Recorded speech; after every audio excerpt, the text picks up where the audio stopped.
दोस्तों, एक बार गौतम बुद्ध अपने कुछ भिक्षुओं के साथ एक गांव से गुजर रहे थे और उस गांव में पानी की व्यवस्था बिल्कुल भी नहीं थी, जिसके कारण लोगों को अपने गांव से बहुत दूर पानी लाने के लिए जाना पड़ता था।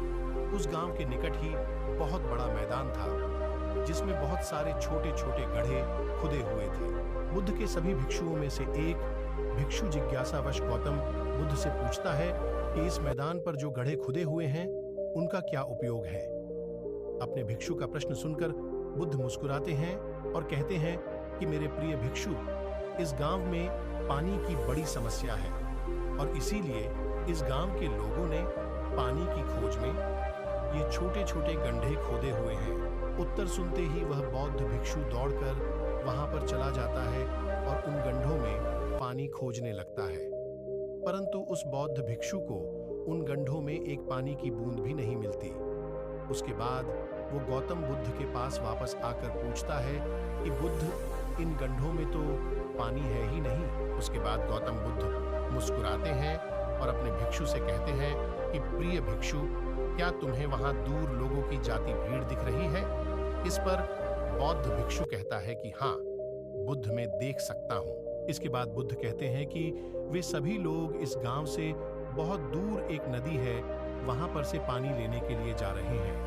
उसके बाद बुद्ध का भिक्षु बुद्ध से पूछता है कि बुद्ध, क्या इस गांव के आसपास की जमीन में पानी बिल्कुल भी नहीं है? इस पर बुद्ध कहते हैं कि पानी तो है, लेकिन इस गांव में ऐसा कोई नहीं है कि उस पानी तक पहुंच सके। इसके बाद बौद्ध भिक्षु कहता है कि मैं कुछ समझा नहीं बुद्ध। इसके बाद गौतम बुद्ध कहते हैं कि क्या तुम इस मैदान पर खुदे हुए गड्ढे देख रहे हो? इस मैदान पर खुदे हुए यह सभी गड्ढे पानी की खोज में खुदे हुए हैं, लेकिन एक भी गड्ढे से पानी प्राप्त नहीं हुआ है। जानते हो क्यों?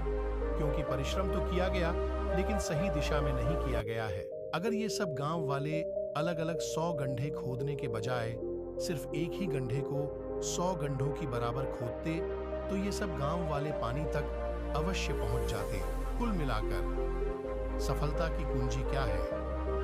दोस्तों, आपकी असफलता का कारण आपका मन ही है और आपके मन का 100 अलग-अलग दिशाओं में भागना और आपको इसे किसी एक दिशा में केंद्रित न कर पाना है। जब तक आपका मन पूरी एकाग्रता के साथ किसी एक दिशा में नहीं चलेगा, तब तक आप अपनी मंजिल तक नहीं पहुंच सकते हैं और तब तक आप सफल नहीं हो सकते, चाहे आप कितना भी प्रयास क्यों न कर लें। इसीलिए कोई व्यक्ति अगर अपने लक्ष्य को हासिल करना चाहता है, तो उसे अपने मन को एक ही दिशा में लगाना चाहिए, क्योंकि कठिन परिश्रम करना बेकार है। यदि उसे सही दिशा में नहीं किया जाए, तो